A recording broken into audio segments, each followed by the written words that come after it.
America నుండి ఇండియాకి డబ్బులు పంపాలంటే ఇప్పటికీ ఆ పాత పద్ధతులేనా? అందుకే వచ్చేసింది మైపర్సు. Download now.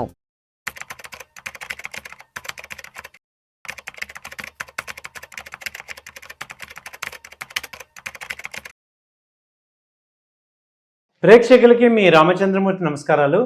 ఇవాళ ఈ వీడియోలో మనం వరల్డ్ మొత్తం కూడా ఏఐ గురించి మాట్లాడుతున్నప్పుడు మన ఇండియాలో అసలు ఏఐ కంపెనీలు ఏమున్నాయి, ఆర్టిఫిషియల్ ఇంటెలిజెన్స్ మీద వర్క్ చేస్తున్న కంపెనీలు ఏమున్నాయి, అవి లాంగ్ రన్లో మనకి ఎలా బెనిఫిట్ అవుతాయి అనేవి ఈ వీడియోలో మీకు చెప్తున్నాం. ఇది కేవలం ఒక ఎడ్యుకేషన్ పర్పస్కే తీసుకోండి. సో దీనిలో సెబీ రూల్స్ ప్రకారం మేము ఎక్కడ కూడా ఇన్వెస్ట్ చేయమని అడ్వైజ్ చేయట్లేదు. మీరు కూడా 1-2 సార్లు ఆలోచించి డెసిషన్ తీసుకోండి.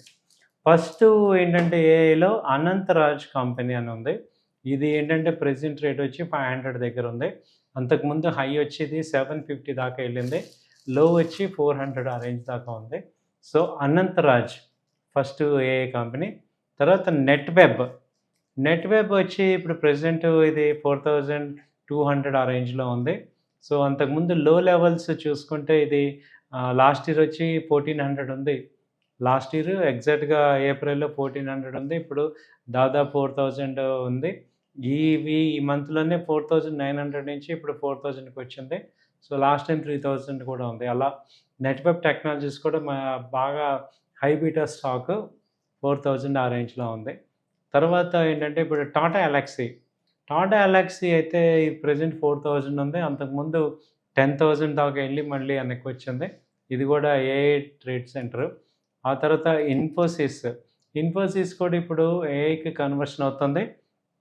ఇది కూడా అంతకుముందు 1900 నుంచి ఇప్పుడు దాదాపు ఇప్పుడు 1100 దగ్గర ఉంది. సేమ్ తర్వాత టీసీఎస్ కూడా అనదర్ ఏఐ డ్రివెన్ కంపెనీ. ఇప్పుడు హై వచ్చేది 4400 ఉంది. ఇప్పుడు దాదాపు 50% డౌన్ అయింది. 2100 ఆ రేంజ్లో ఇది ప్రెజెంట్ ఉంది.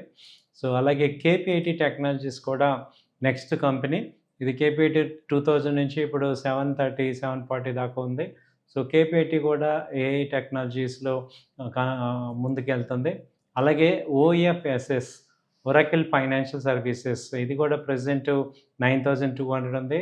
ఇది 12,000 దాకా వెళ్ళి 50% ఫాల్ అయింది. 6400 నుంచి ఇప్పుడు 9300 దాకా వచ్చింది.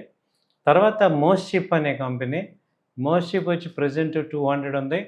అది అంతకుముందు 290, 300 దాకా వెళ్ళి ఇప్పుడు ప్రెజెంట్ 200 దగ్గర ట్రేడ్ అవుతుంది. అలాగే ఇది లో లెవెల్ వచ్చి 140 ఆ రేంజ్ దాకా వచ్చింది. ఆ తర్వాత కంపెనీ వచ్చి SYRMA శర్మ. ఇది వచ్చి ప్రెజెంట్ కంటిన్యూ ర్యాలీలో ఉంది. ఇది అంతకుముందు 430, ఈ లాస్ట్ ఇయర్ చూసుకుంటే 400 ఉంది. ఈ ఇయర్ వచ్చి 1200కి వెళ్ళింది. దాదాపు 3 times పెరిగింది. ఇంత వరస్ట్ మార్కెట్లో కూడా ఈ కంపెనీ అయితే కంటిన్యూగా పెరుగుతుంది. సో దీని పేరు SYRMA ఈక్విటీ. సో ఇది వచ్చి ప్రెజెంట్ 1200 ఆ రేంజ్లో ఉంది. ఆ తర్వాత యాపిల్, యాపిల్ అనే కంపెనీ వచ్చి ప్రెజెంట్ 2100 నుంచి ఇప్పుడు 1400 ఆ రేంజ్ ఉంది. సో ఈ కంపెనీలు మొత్తం కూడా ఆర్టిఫిషియల్ ఇంటెలిజెన్స్ మీదే ఉన్నాయి. సో వీటిల్లో ఏంటంటే మన పోర్ట్ఫోలియోలో ఒక 20% to 25% కూడా ఇలాంటి ఏఐ కానీ డేటా సెంటర్స్లో కానీ, ఆ నెక్స్ట్ మార్కెట్స్ అన్నీ కూడా చూసుకుంటే artificial intelligence, data centres, robotics, solar energy, అలాగే విండ్ ఎనర్జీ, అలాగే ఎలక్ట్రికల్ వెహికల్స్, వీటి మీద ఉంది. కాబట్టి మనం కొంత పోర్ట్ఫోలియోని ఇటు షిఫ్ట్ చేసుకోవటం అనేది ఒక better idea long term point of వ్యూలో. సో దానికోసం ఏంటంటే ఈ కంపెనీల్లో 1-2 కంపెనీలు మీరు ఐడెంటిఫై చేసుకొని 1-2 సార్లు మీరు కూడా మీ ఫైనాన్షియల్ అడ్వైజర్తో మాట్లాడుకొని చూసుకుంటే మీకు అప్పుడు ఏంటంటే వాస్తవంగా ఏం జరుగుతుంది, లాంగ్ టర్మ్ ఇన్వెస్ట్మెంట్స్కి మీరు ఇన్వెస్ట్ చేసుకోవడానికి బెటర్ ఆపర్చునిటీగా ఉంటుంది. ఈ కంపెనీస్లో వెల్త్ క్రియేషన్ అయితే జరుగుతున్నాయి. సో ఎందుకంటే రేపు ఫ్యూచర్ అంతా కూడా ఈ ఏఐ టెక్నాలజీ మీద ఉంది కాబట్టి, సో ఈ కంపెనీలో బెటర్గా ప్రెజెంట్లోనే ఇన్వెస్ట్ చేసుకుంటే మనకి లాంగ్ టర్మ్లో మంచి వెల్త్ గెయిన్స్ అయ్యే ఛాన్సెస్ కనపడుతున్నాయి. అలాగే ఇది మేము కేవలం ఎడ్యుకేషన్ పర్పస్ కింద తీసుకోవాల్సిందిగా కోరుచున్నాం. ఇంకా మీకు ఏదైనా దీని గురించి ఇన్ఫర్మేషన్ కావాలంటే ఈ కింద నెంబర్స్ని కాంటాక్ట్ అవ్వండి, మేము మీకు హెల్ప్ చేస్తాం. థ్యాంక్ యూ అండి. నమస్తే.